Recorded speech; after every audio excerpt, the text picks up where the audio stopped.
The G20 finance ministers and central bankers will be getting together in Sussex this weekend. This is the latest leg of a whole host of meetings that have been taking place between European and international policymakers, trying to figure out how they're going to get the world economy out of recession.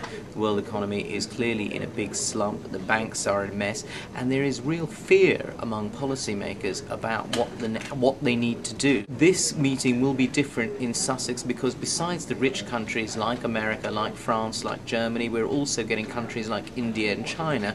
What people are saying is we need to get everyone round the table. This is not just a problem for the industrialized world, it's a problem for the whole world, and only if all these countries are around the table can they actually come up with some kind of real action plan to figure out what the next steps are. Prime Minister Gordon Brown has said what is needed is a stimulus, that every country should either be cutting interest rates or they should be putting huge fiscal injections into their economy. In Britain, we've seen at the last budget there was 20 billion extra pounds put into the economy. There have been these huge plans to bail out the banks, insure their assets. We've had similar packages in the United States and in some countries of Europe.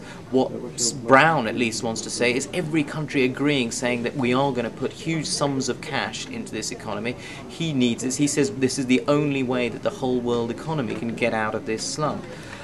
They also want to see talk about more funding for the IMF to boost its resources so we can help fight the crisis that's happening.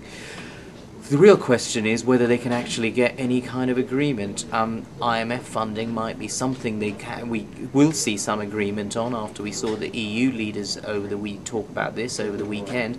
But what's harder to judge is whether countries really are ready to step in and put as much money as they can. Everyone has their own problems. In the end, they're going to do what's good for their economies, not work on a global scale, and that's kind of the problems we've been seeing in getting international agreement.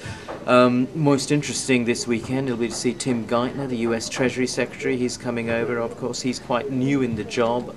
President Obama's administration has only just got in. The world is really waiting to hear more details of what he has to say, what the Obama administration is going to do with its bailout plan, which is a lot of which is being held up because of political opposition within the US, where people are saying, you know, the bankers got us into this mess, should we be bailing out the banks? We'll be looking at what Alistair Darling has to say. He's the host of this meeting, and clearly Britain has taken quite a lead since October in trying to sort out what's happening and, you know, in calling for more stimulus and calling for more countries to do more on toxic assets.